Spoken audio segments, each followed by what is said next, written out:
Hello, everybody, and welcome back. So here we are in chapter 5. Okay, now chapter 5 is this one covers the last of the algebraic functions that we will see in this course. And like I said before, chapter 6 just sort of ties it all together, summarizes it. Okay, so in chapter 1, we saw linear functions, straight line. In chapter 2, we saw quadratic functions. Okay, things that go down and then they come back up, or they go up and they come back down. In chapter 3, we saw, I think it was power functions. Okay. And so it would be, it looked quadratic at times, but it didn't have to. I mean, it might look like that. It might look like that. It had a bit of flexibility there. In chapter 4, we saw exponential functions. And those typically looked like this. Okay, but it could be exponential decay. Things getting smaller, but often it was things getting bigger. Now, in this chapter 5, we're doing logarithmic functions, and I'll actually, whoops. So I'm going to draw like a graph here. Oh, I'm terrible at that. Oh my gosh, I know, it's amazing just how bad I am. I believe it or not, I'm actually trying. All right. So the way it typically looks, and again, like I said, with quadratic, you can flip it over or whatever. Same thing kind of here with exponential. You can do that with logarithmic, but typically it looks like this. Okay. So um, the logarithmic function typically will not touch the x-axis. And it certainly won't go over here to the left of the x-axis. So one thing that's going to mean is that if you try plugging 0, that's if you try plugging 0 in for x into the function, that means you're saying, hey, where's the function when it hits the x-axis or when it hits the y-axis, and it doesn't hit the y-axis. So then you get an error message and it doesn't work. And we'll see how to handle that. Okay. Not in this video. Okay, but we will see how to handle that. I think in the next one. So it's really close, and then down here it just gets closer and closer and closer to the y-axis without ever touching it. It's like this, terribly painful love story or something. Okay, and then up here it just gets higher and higher and higher forever, but it gets flatter and flatter. It never gets perfectly horizontal, but it does get flatter and flatter forever. But it's always going up. It just goes up super slow. I mean, for a lot of exponential functions, you could go out really far, like in the x direction, you could go out to like 100 million, and you might only be up to a height of like 9 or something. That's it. You're only up to height 9, even though you've gone out super far, but it's still going up. So that's the idea of logarithmic function, and so that's what we're going to start getting into now. Okay, so stores often offer a cheaper unit price for a larger quantity purchase.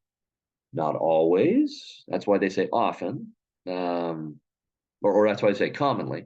But it doesn't always happen. Like for example, you go down to Sonic or something, and maybe if you get a 20-ounce drink, it ends up costing, I don't know, 25 cents per ounce. But if you buy a 40-ouncer, well, now it's not going to cost as much per ounce. Maybe now it's only 20 cents per ounce or something. Okay. And then, then you're like, for only an extra, 30 cents, I can get the bigger size. And so you do it. And I know I've done that, especially like with Dairy Queen blizzards and stuff. So anyway, that's kind of what's going on. My wife sent me to the store the other day. Said, "Hey, get some pepperoni. We're gonna make pizza." I said, "Okay," and I never do the shopping, so I got a pack of pepperoni because I was like, "Hey, it's way cheaper per ounce." And that ended up, that's not what she would have done, but it worked out well because then we were able to make pizza 2 or 3 times. So, like 3 times. Anyway, so we have quantity of whatever. They don't tell us what. And then here's the unit price. Okay, here's the price for each unit. So if you buy just one of these, let's see, what costs $100? I don't know. I don't buy anything that costs that much. So if we buy one of these items, it's going to be one widget. It's $100. But if you buy two of them, the total price is not $80. It's $80 each. So that would be $160. Okay, if it's $80 each. But if you buy 20 of them, man, you're only paying $40 each. And then that would be $800 total. We're not worried about the total, but that's what it is. So I like here, I mean, man, if you buy 20 of them, you're paying less than half of the original unit price, which is really nice. Okay, so why am I talking about that a whole bunch? Well, because it's nice to get familiar with the data. If you're familiar with it and you know what's going on, it makes the problem easier. And that's what I want. I want the math to be easier. All right, so make a graph of the data large enough to include a quantity of 30. So an x value of 30. Okay, I hope I can do that. And I'm going to take a picture real quick of the data so I don't have to flip back and forth. Okay, I've got it. And let's see. So I'm going to go turn that off. And then I can click up to here. And then that's my whiteboard. Okay. And let's see. Where's that one button? Oh, right there. Okay. All right. So I don't think we're going to need anything in the second or third quadrant. That's to the left of the y-axis.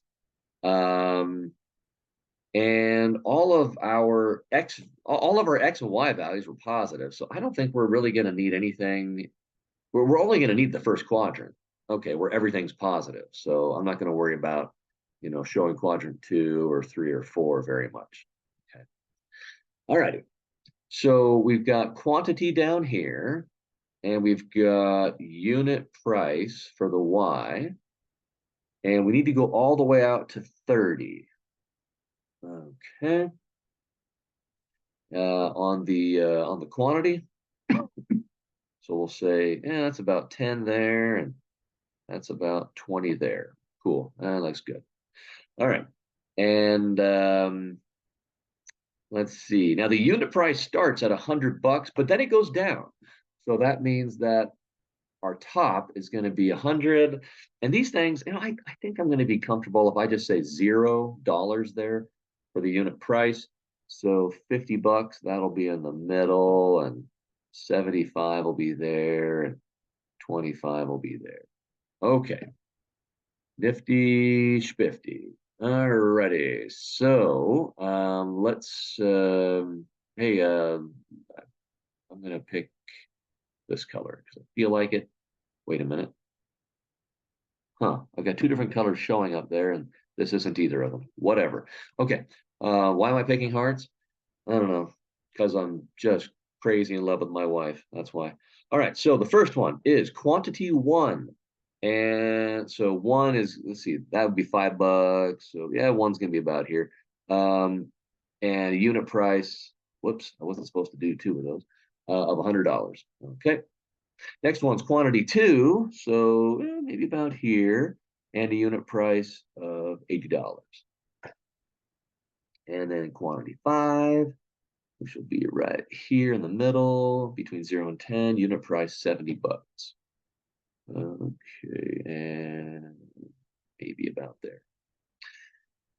Next one is quantity 10, unit price $50. Oh man, I've got both of those marked. That's nice.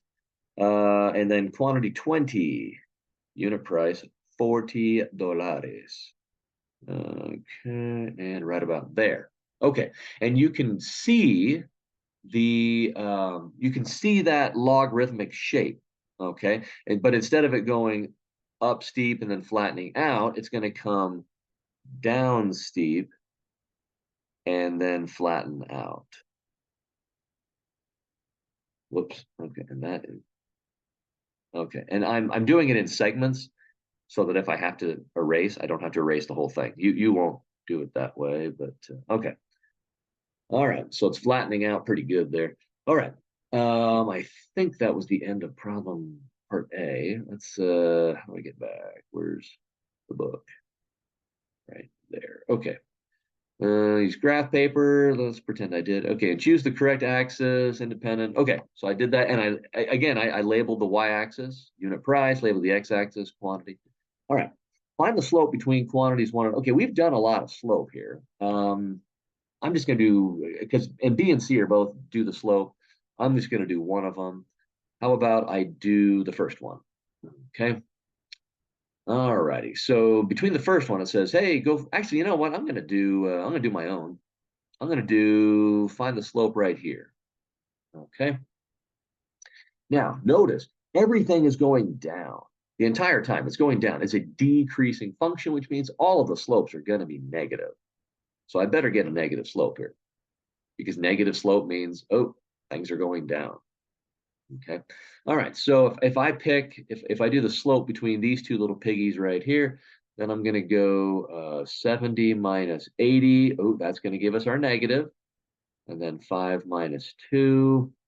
And that will give us negative 0.3. Okay.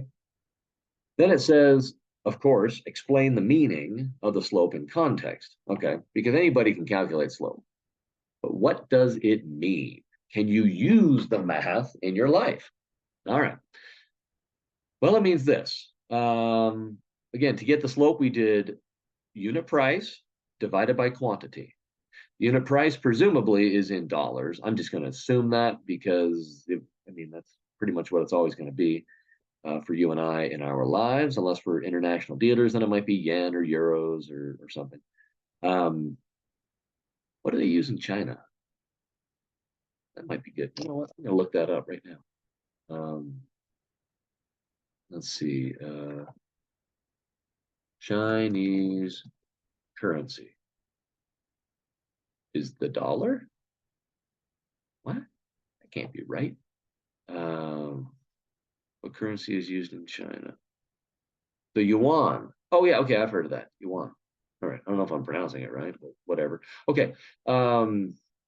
That is how you do math. You just let your curiosity get the better of you. You can explore stuff. Okay. So it's going to be 0.3 unit price over quantity. Unit price is going to be dollars. And then over I could say quantity, but that's kind of that makes me sound like a ding dong. So instead of quantity, let's say I'll just say item. Okay, or you could say items. So so it'll be a loss of $0.3 per item. That's why I said, item will make sense. Or in other words, a loss of 30 cents per item, okay, in terms of the unit price. So that's what it means. And you just write that out. Write it out in your own words like I just discussed it. Okay. So that's parts B and C, except you'll use their numbers. All right. Add a trend line. Oh, okay. Well, I already did that. Cool. Then estimate the unit price for a quantity of 30. You know what? How about I do a little differently because this is your homework and you only got 5 problems. Okay, and I'm going to get rid of this so I can have more room. Okay, so estimate the unit price for a quantity of, let's say 25. Quantity of 25. Whoops. Okay, so I need to turn this guy off and then go back to here and go there, there, and change the color because it's fun. Okay, so unit price of 25 is going to be right about there. So I'm just going to go straight up to the graph like we've done in the past. I know it's not perfectly straight. And then I'm going to, from there, I'm going to go straight over as best I can. I'm not even worrying about where I hit the y-axis. I'm just trying to go straight over. Okay, now that I've hit it, I'm going to say, all right, where am I at on the y-axis? what's the unit price according to my graph? Well, that's going to be, I don't know, about 45 bucks maybe. Okay. So for part D, I'm going to say $45 would be the unit price. Okay. You don't have to include the dollars since they don't, but I like to, because that's how it would be, if you were doing this for your business or something. Okay. Now let's go to part D or E. Okay. In part E, they say estimate the quantity for a unit price of 44. So this time they give us the unit price. In other words, they give us the Y value. Okay. I'm not going to do 44 because that's in your homework. Okay. I'll do something else. Okay. How about $60? $60 unit price. Okay. Okay, so that's going to be a little closer to the 50 than the 75, so maybe about there. Oh, yeah. Okay. And then I hit it right here. And then where does that take me? That takes me, try and get it straight up and down. Okay. So that takes me to, let's see, $5 is about there. 6, 7, 8. I'm gonna say 650. Because I think it's a little on my graph, I think it's a little more than, or I'm sorry, 6.5. On my graph, I think it's a little more than 6. Again, your graph will probably be a little different. I mean, you shouldn't, end up with an answer like 12 or anything, or 30 or 1. It should be, close-ish to 6.5 units. I'll just say 6.5 units that we are selling or buying or whatever. Don't forget your units. If you don't include your units, then I have to, get mean and nasty and knock off points. Plus, numbers without units don't mean much. If I just say, yeah, I want 6.5, people are like, 6.5 what? 6.5 units, or usually you would know the situation. You'd say soccer balls or cars or ounces of soda or whatever. Anyway, that's how it's done. I don't think you guys needed the video today because everything we did here was just like stuff in previous chapters. But anyway, there it is for you. So keep on keeping on.